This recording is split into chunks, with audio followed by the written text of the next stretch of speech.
Hello दोस्तों, मेरे blog में आपका स्वागत है। सबसे पहले आप सभी को मेरा प्यार भरा नमस्कार। आज के ब्लॉग की शुरुआत मैं कर रही हूँ दोपहर के 2 बजे से। तो आज के ब्लॉग की शुरुआत मैं कर रही हूँ मेरे ससुराल लिंगनूर से। ये महाराष्ट्र में आता है और कोल्हापुर ज़िले में। तो आप देख सकते हो। तो आज का मौसम काफ़ी सुहावना सा है, हल्की हल्की धूप खिली है और आसमान एकदम साफ नज़र आ रहा है। और उसी के साथ साथ गर्मी भी बहुत सारी आज हो रही है।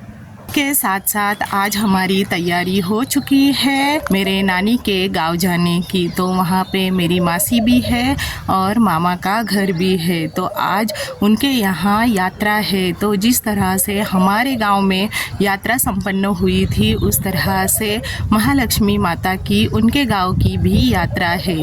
तो उन्होंने भी हमें इनविटेशन दिया था।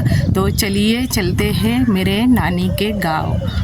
तो आज मेरे नानी के गांव में यात्रा है, इसलिए हस्बैंड जी, मेरा बेटा आदित्य और मैं जा रहे हैं। तो यात्रा के लिए जो 4 व्हीलर है वो अंदर गांव के नहीं छोड़ रहे हैं, इसलिए हमारे पड़ोसियों की आज हम 2 व्हीलर मांग के ले ली है। और उसमें ही इतनी तेज धूप में मैं, हस्बैंड जी और मेरा बेटा जा रहे हैं।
रास्ता आप देख सकते हो बहुत ही ख़राब है, इसलिए हस्बैंड जी आगे गाड़ी लेके चले गए हैं और मेरा बेटा आदित्य और मैं उनके पीछे पीछे जा रहे हैं। जहाँ पे अच्छा रास्ता आएगा वहाँ पे हम ये बाइक पे बैठेंगे।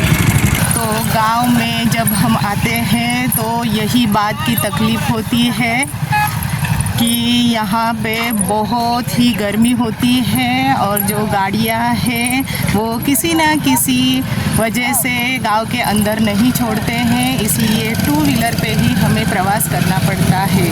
तो आज इतनी तेज़ धूप में मैं चल के जा रही हूँ और हस्बैंड जी आगे चले गए हैं। तो चलिए चलते हैं। तो इतने ख़राब रास्ते की वजह से लोग यही मिट्टी के रास्ते से जा रहे हैं और आ रहे हैं। कहीं ऊपर रास्ता है तो कहीं नीचे पे है। तो हस्बैंड जी एकदम से आगे जाके खड़े हो गए हैं, तो मैं भी अभी चल के उनके पास पहुंच रही हूँ। तो चलिए चलते हैं। फिर से मैं बाइक पे आके बैठ गई हूँ और हस्बैंड जी धीरे धीरे चला रहे हैं। और आज बहुत ही तेज धूप लग रही है। तो पास में ही गाँव है और हम पहुँचने को आ ही गए हैं मेरे नानी के गाँव में। तो सबसे पहले जाएंगे मेरे मासी के घर में। चलिए चलते हैं। तो ये सामने जो दिख रहा है ये है मेरे मासी का घर और यही है मेरा नानी का गांव भी। तो इस तरह से हम नानी के गांव में खेल कूद के ही बड़े हुए हैं। तो सबसे पहले ये मासी के घर हम जा रहे हैं। सुंदर सा नारियल का पेड़ है, उसके नीचे ही मासी का घर है। तो मेरे मासी के और नानी के गांव की भी महालक्ष्मी देवी की यात्रा है, इसलिए उन्होंने हमें खाने पे आज इनवाइट किया था। तो इनका भी यहाँ पे खाना बन के तैयार है और मंडप के नीचे इस तरह से इन्होंने ये कुर्सियाँ लगा दी है जो मेहमान आएंगे उनको बैठने के लिए। तो मैं और हस्बैंड जी भी बैठ गए यहाँ पे खाना खाने के लिए।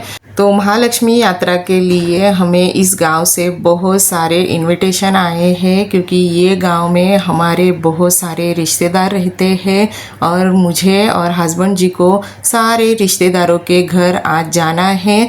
तो सबसे पहले मैं आई हूँ मेरे मासी के घर। तो यहाँ पे खाना खा के आगे चलते हैं।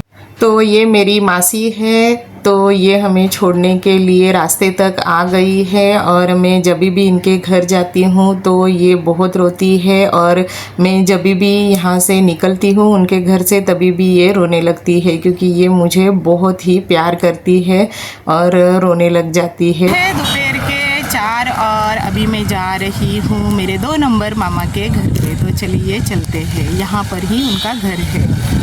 तो ये है मेरे मामा का घर और इस साइड है वो दूसरा घर, वो अभी बना रहे हैं। तो चलिए चलते हैं मामा के घर पे। तो जैसे ही मैं अंदर गई वैसे ही मेरी भाभी और मेरी मामी खाना खाने के लिए बैठे हैं और यहाँ पे मेहमान भी खाना खाने के लिए बैठे हैं और हमें मिलके ये बहुत ही खुश हो गए। तो जैसे ही मैं घर में आई वैसे ही मेरे सामने मामा बैठे थे, तो इनके मैंने पैर छुए। तो मामा के साथ साथ यहाँ पे दूसरे मेहमान और मेरे भाई भी बैठे हैं। तो सबके साथ हमने आज बहुत ही मजाक मस्ती की। काफ़ी दिनों के बाद सबको मिल के बहुत ही अच्छा लग रहा है। तो आज मैं मेरे मामी के बाजू में ही खाना खाने के लिए बैठ गई हूँ। तो ये मामी जो है ये मेरी सबसे प्यारी मामी है और मेरा जो बचपन है यही मामा मामी के घर गया है और मैं यहाँ पे ही खेल कूद के बड़ी हुई हूँ।